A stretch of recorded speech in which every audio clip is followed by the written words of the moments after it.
Halo Pak Kri dan juga teman-teman, perkenalkan nama saya Caroline Amrita Irwin dengan 21L10018, hendak menjawab atau hendak membuat video reaction mengenai tugas agama yang ke-14, yaitu mengenai menganalisis kesombongan.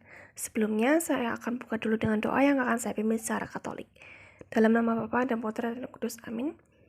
Selamat pagi Tuhan Yesus, terima kasih sebab Engkau telah menjaga dan melindungi kami masing-masing hingga pada hari ini untuk berkumpul di ruang virtual ini.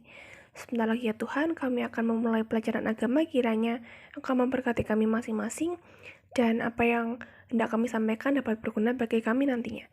Doa yang kurang sempurna ini kami satukan dengan pengantaran Kristus Tuhan dan pengantara kami. Amin. Dalam nama Bapa dan Putra dan Roh Kudus. Amin. Langsung saja saya akan membahas mengenai menganalisis kesombongan. Dari video yang Pak Gribu telah berikan, saya dapat merangkum bahwa kesombongan merupakan akar dari kehancuran. Nah, di dunia ini sebenarnya tidak ada manusia yang tidak sombong. Pasti ada yang sombong atau setidaknya membanggakan dirinya sendiri. Dapat disimpulkan juga bahwa alasan manusia sombong itu pada intinya karena manusia itu lebih eksis di bumi. 90% makhluk hidup dapat punah selama transisi bumi selama 4 miliar tahun yang lalu. Dan hal itu merupakan hal yang wajar. Dan kita semua yang masih hidup sampai sekarang ini hanya 10%-nya saja. Dan pada akhirnya nanti kita juga pastinya akan punah dan juga akan berganti oleh makhluk hidup lainnya yang lebih kuat yang dapat bertahan. Manusia dapat bertahan kurang lebih hanya 200.000 tahun saja. Seperti contohnya pada abad-abad lalu, seperti pada abad pertama yaitu pada dinasti Han, ada eksploitasi alam secara besar-besaran, dan juga pada kerajaan Romawi adanya Golden Age of India yang merupakan semacam transaksi perdagangan dan juga mengoleksi emas dan mineral-mineral. Tidak hanya itu, manusia pada saat itu juga berlomba-lomba untuk mengeksploitasi SDA atau bahkan SDM mereka, seperti human trafficking secara global. Nah, hal ini menunjukkan bahwa manusia menjunjung tinggi kapitalisme dan juga puncak predator sejak pada hari itu. Jika kita tidak berhati-hati sebagai manusia, kita dapat saling memusnahkan satu sama lain. Bumi pastinya akan baik-baik saja, baik itu akan ada kita maupun tidak ada kita. Namun manusia sendiri dapat menyelamatkan bumi dan bumi pastinya dapat menyelamatkan manusia. Tapi apakah benar bahwa manusia dapat menyelamatkan bumi yang sangat luas ini? Bumi sudah menyelamatkan manusia, tetapi apakah manusia dapat menyelamatkan dirinya sendiri pada akhirnya? Itu merupakan pertanyaan refleksi bagi kita sendiri. Kemudian mengenai kesombongan, manusia sombong berkali-kali lipat di tiap fase umurnya. Semisal ada manusia yang sombong, kemudian sudah kita beri masukan atau nasihat atau saran, tapi tetap melakukan kesalahan, tidak ada perubahan. Nah, itu yang dapat menjadi momok bagi dirinya sendiri dan juga bagi orang-orang sekitarnya.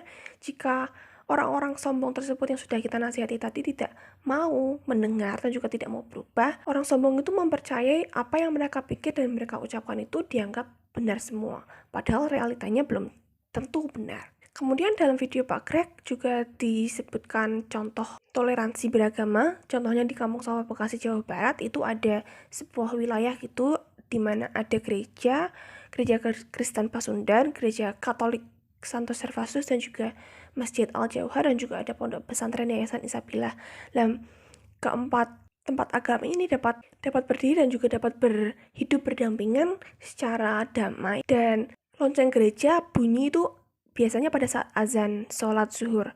Para pemuka agama di situ aktif mengadakan dialog juga, dan juga tugas warga kampung tersebut itu memiliki satu tujuan, yaitu untuk meneruskan prinsip-prinsip toleransi dan kerukunan ke anak muda, agar anak muda itu tidak menjadi sombong atas agamanya sendiri atau atas apa yang mereka miliki. Kemudian contohnya Presiden Soekarno juga pernah menyampaikan pidato di hadapan Kongres Amerika Serikat pada tanggal 17 Mei 1956 tentang pedoman Pancasila yang berisi ketuhanan, kemanusiaan, nasionalisme, demokrasi, dan juga keadilan sosial. Kemudian bagaimana sih cara mencegah kesombongan itu sendiri? Menurut saya, kita harus tetap belajar dan juga harus tetap berilmu. Kita harus mengisi otak kita tuh dengan ilmu. Kalau kita sudah cukup ilmu, pastinya kita akan merasa ingin terus menggali lebih banyak hal yang belum kita ketahui dan juga tidak cepat puas.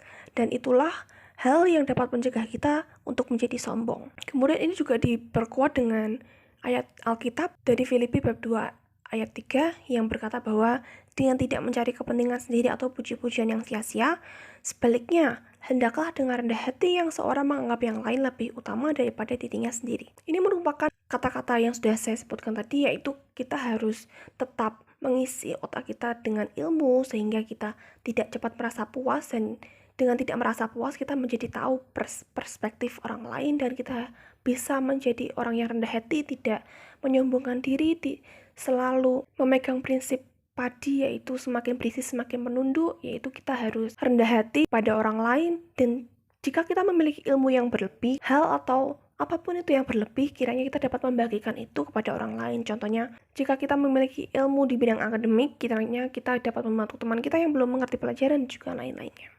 Baik, demikianlah yang dapat saya sampaikan pada petugasan kali ini. Dan untuk menutupnya, saya akan tutup kembali dengan doa. Dalam nama Bapa dan Putra dan Roh Kudus. Amin.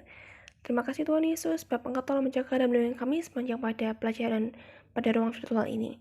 Semoga yang dapat kami sampaikan ini dapat berguna bagi kami nantinya dan berguna bagi siapapun yang menonton video ini.